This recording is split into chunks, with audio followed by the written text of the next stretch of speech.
watch. I'm gonna react to the curse of 1017. That's Gucci Mane's label. In Atlanta overnight and in the early morning hours, as the city works to combat a spike in violent crime, police say someone shot and killed a man in a single vehicle wreck on the interstate. The prosecutors say Pooh Shiesty was part of the group that ended up in this parking lot that October afternoon where the shots flew, and it happened right across the street from the police department and town hall. Also, police are looking for the person who shot and killed him. This nigga Pooh Shiesty, bro, like, can I leave that street shit alone, bro? And in North Memphis. But they haven't identified the victim or the shooter at this time.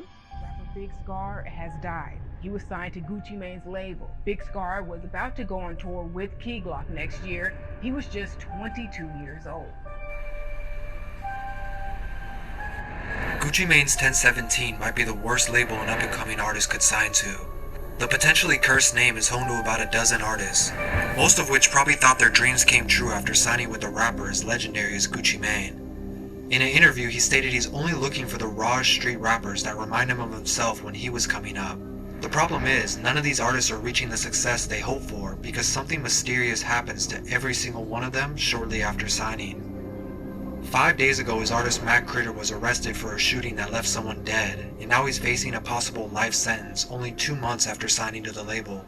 While just a week before that, another one of his artists, Big Scar, passed away from a possible drug overdose. But let's begin by talking about...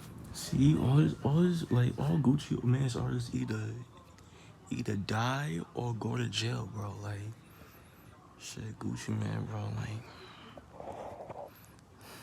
Rallo Famgood, who was one of the earliest artists signed to the new wave of 1017.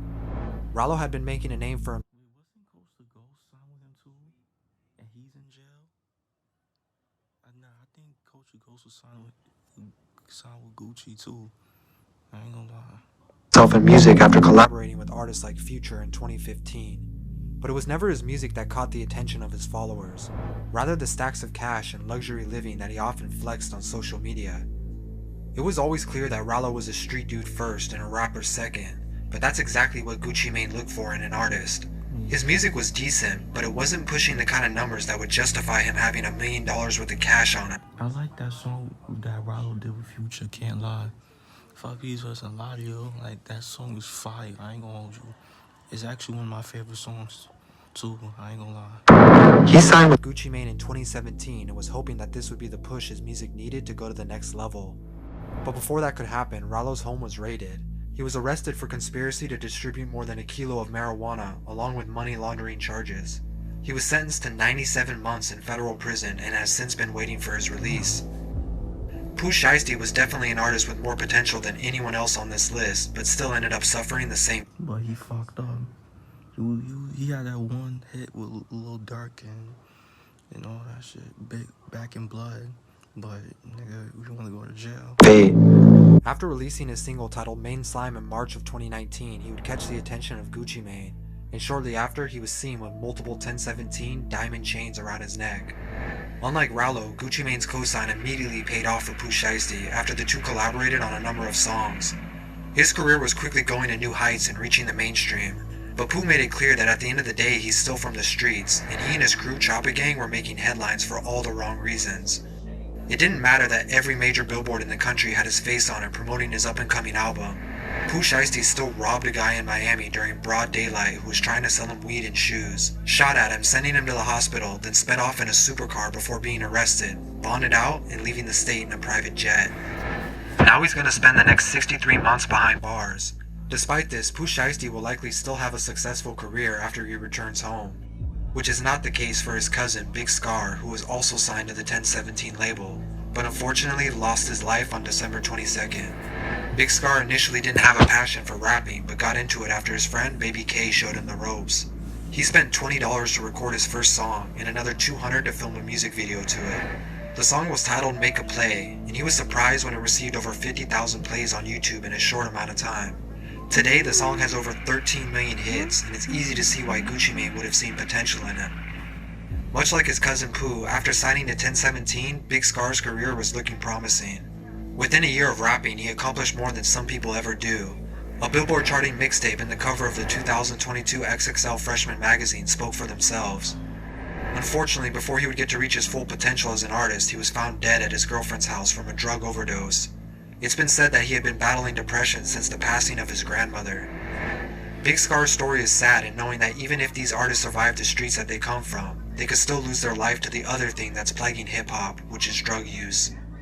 Fujiano was supposed to be 1017's next big artist. He was the perfect fit for Gucci's label. He was from the streets and learned how to rap in prison, which helped him escape poverty. He signed to the label in 2020, and just like those before him, quickly found himself fighting for his freedom just months later. Fujiano was performing in South Carolina when one of his associates threw up a gang sign on stage. This ended up starting a fight with someone in the crowd, to which shots were fired. A security guard and an innocent woman were both killed in the altercation, leaving Gucci Mane and Fujiano in a lawsuit. In December of that same year, he was pulled over and arrested for having a gun on him. The judge ordered him to wear an ankle monitor, but Fujiano just couldn't live like that. Just one day after getting out, he cut it off and left it on the side of the road before going on a 3-month run from the cops. Instead of keeping a low profile, he filmed music videos and flexed cash all over social media, taunting the cops who were after him. Eventually, the US Marshals found him hiding in Memphis and took him in. He pleaded guilty to removing his ankle monitor and going on the run, to which the judge sentenced him to 5 years in prison. Yo, like, if y'all have permanent grills, let me know, like, do y'all like them shits? How does it feel having, like, permanent grills and shit? Like, is it fire? Is it not? Like, let me know, cause them permanent, like, them permanent grills look nice. I ain't gonna lie, it looks fire. But does it like bother? But I don't know. It might bothers my teeth. It might like bother my shit. I ain't gonna lie. It might bother my teeth. I ain't gonna lie. Bother my real teeth inside. But Fujiano isn't the only artist from 1017 who ran from the cops. ODR Roadboy signed in 2020, but his career was short-lived. Shortly after signing, Roadboy went viral for a video that showed him near naked running from the police. He ran between houses before hiding in the bed of a pickup truck. A canine unit quickly Got a camera. Shit. Can't run. You can hide, but you can't run forever. found him, but instead of giving up, he then climbed on the roof of someone's home. Police surrounded the home and eventually he was taken into custody. The reason for him running from the cops is unknown, but he ruined his relationship with Gucci Mane regardless. In 2021, he hopped on social media and claimed Gucci had given him a fake 1017 chain. This didn't gain him much attention, and since then he's pretty much been unheard of. Unlike ODR Roadboy, Coach the Ghost is a Brooklyn drill rapper that successfully ran from the police for almost 3 years. After releasing his breakthrough song Hit List and racking up millions of views, Coach the Ghost was picked up by 1017. Gucci Mane posted a clip from his music video on Instagram and said, "Anyone from New York, please put me in contact with this dude."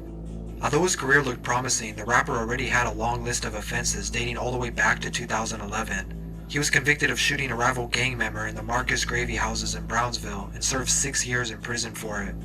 While in solitary confinement, he learned how to rap. After being released in 2017, he was still set to be on parole until 2022, but failed to show up. And that's because he was busy making music and catching bodies still. On March 13, 2021,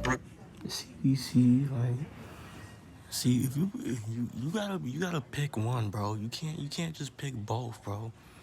You gotta be either you wanna be a rapper or you wanna be a street nigga, or you wanna be on the field. You wanna be on the block. You can't be both, bro.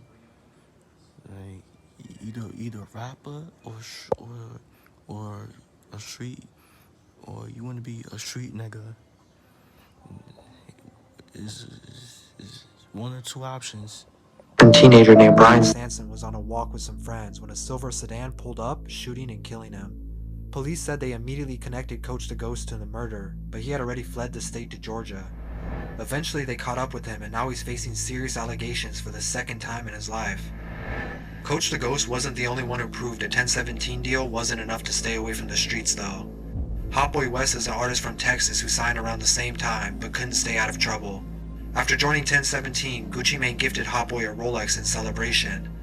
Not long after, he tried to sell it and then robbed the person who was gonna buy it. The victim told police the two met up around 5:45 a.m. After he handed Hot Boy $9,000 in cash, he claims he drove off, knocking him over with the car door and speeding away. When the police eventually caught up with Hot Boy, he was found with a stolen gun on top of it. If that's not reckless enough, the year before he was also accused of trying to run his baby mama off the road while his kids were in the car. He claims he was just trying to talk to his kids, but eyewitnesses stated he used another car and almost ran them into a concrete wall. Gucci Mane stuck to his word when he said he only wanted to sign artists that really came from the streets like himself. But if they can't stay alive or Yeah. See what that got you, Gucci Man? Like they got them in jail or death, bro. Like they can't stay out of trouble. Gucci Man needs to sign like artists that's gonna stay out of trouble, like that's gonna stay out of that shit, bro. Like not rappers that can't stay out of that can't like seem like to like stay out of trouble, man. Stay out of jail. free, it's only gonna hold him back on the business side of things.